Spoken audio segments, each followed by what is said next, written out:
On poursuit donc avec Marie-Pierre Tremblay, hypnothérapeute. Comment ça va ce matin? Ça va très bien, François, merci. Écoute, depuis notre dernière rencontre il y a 2 semaines, les téléspectateurs, les internautes ont manifesté et ont posé des questions, en fait. On va tenter d'y répondre un peu ce matin. Déjà, premier élément, les gens cernent mal ce qu'est l'hypnose, l'état d'hypnose. Peux-tu m'expliquer de quoi il s'agit exactement? Alors, les gens, quand ils viennent me voir, souvent, ils vont me demander de les endormir pour que ça fonctionne vraiment. Oui. Puis bon. Alors, rectification. L'hypnose, on n'endort pas la personne. Hein? Parce que quand on dort, même si je fais des suggestions, l'inconscient, il dort aussi. Alors, les suggestions ne fonctionnent pas.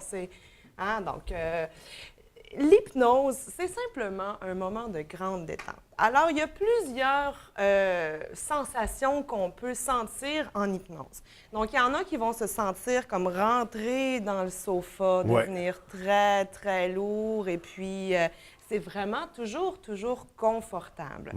À l'inverse, il y a des gens qui vont sentir qu'ils se soulèvent dans mon bureau et qui flottent un peu partout dans le bureau. Toujours très agréable. Ensuite, il y a des gens qui vont se demander où est-ce qu'ils sont leurs membres. Ah, je sentais plus mes bras, je sentais plus mes jambes, je me demandais, coudonc, mes mains sont-elles sur mon ventre, le long de mon corps, où est-ce que je suis rendue? Bon. C'est comme si le corps était au repos, mais le cerveau était actif. Oui, c'est une bonne façon de l'expliquer. C'est ça. Donc, l'inconscient, quand le corps est en détente, il devient plus alerte. OK. Hein? Donc, c'est pour ça que quand on est détendu comme ça, quand on est dans le mode alpha, donc l'inconscient reçoit 15 à 20 fois plus profondément les suggestions toujours positives qu'on lui fait. Ouais.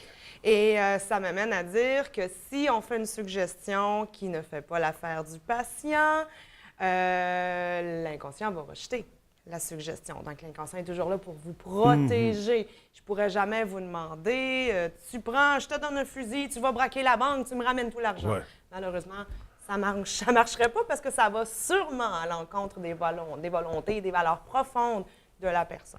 Et là, on parle de l'inconscient, mais l'élément conscient, on est conscient quand on est en état d'hypnose. Oui, c'est ça. On sait ce qui se passe autour de nous, on à fait. comprend ce que l'hypnothérapeute nous dit ou nous demande.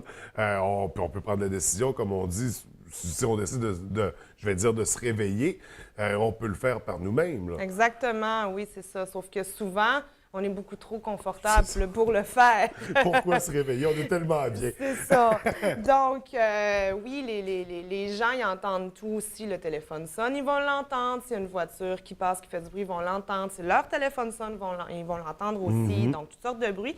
Sauf que, comme je disais, on est tellement confortable que ça ne nous dérange pas. T'sais. Donc, la plupart des gens ne chercheront pas à s'éveiller de façon volontaire. Non, c'est ça, exactement. Sauf si c'est des gens qui sont assez angoissés en pensée, qu'eux autres, ils veulent avoir tout le contrôle de tout. Hein? Okay. Donc, mais quand on vient en hypnothérapie, on vient pour s'aider, pour un mieux-être. Alors, ils veulent rester en état d'hypnose pour être capables de recevoir le maximum de suggestions positives et de visualisation pour qu'ils soient autonomes dans leur mieux-être après. Là.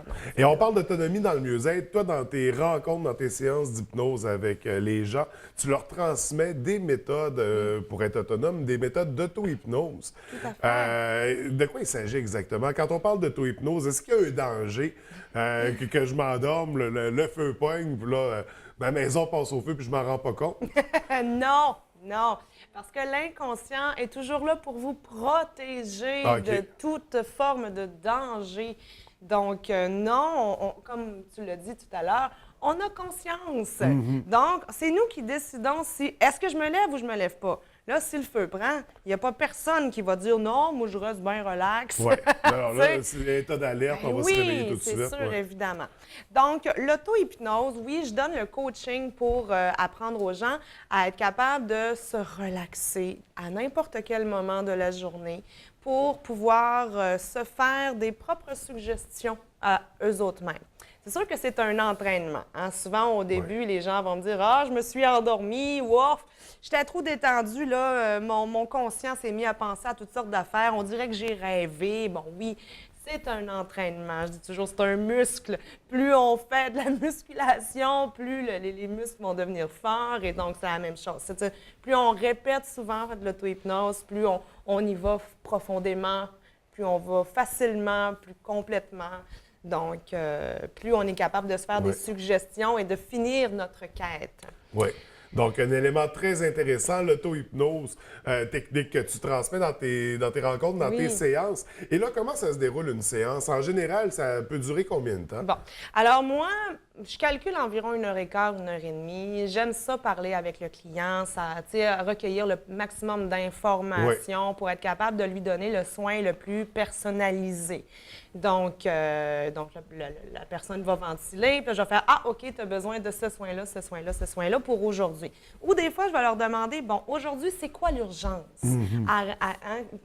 Sur quoi tu veux qu'on travaille pour que tu passes une belle semaine, un bon 2 semaines ou un bon mois? » T'sais? Donc, puis après ça, les gens, avec les techniques d'auto-hypnose, ils vont continuer leur traitement à la maison par eux autres mêmes.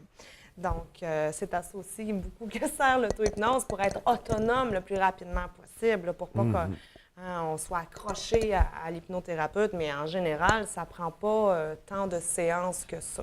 OK. Ben, combien de séances ça peut prendre justement pour des trucs en général, là, parce qu'il y a plusieurs raisons de consulter en hypnose, mais pour un rendez-vous habituel, on va parler de combien de séances? Bon, mais c'est sûr que c'est toujours du cas par cas. C'est la première question que les gens me posent. Combien de séances ça va prendre? Donc, 2, 3. Quand c'est des problèmes plus de stress, d'anxiété, je dirais 5, 6, des fois un peu plus. Mais le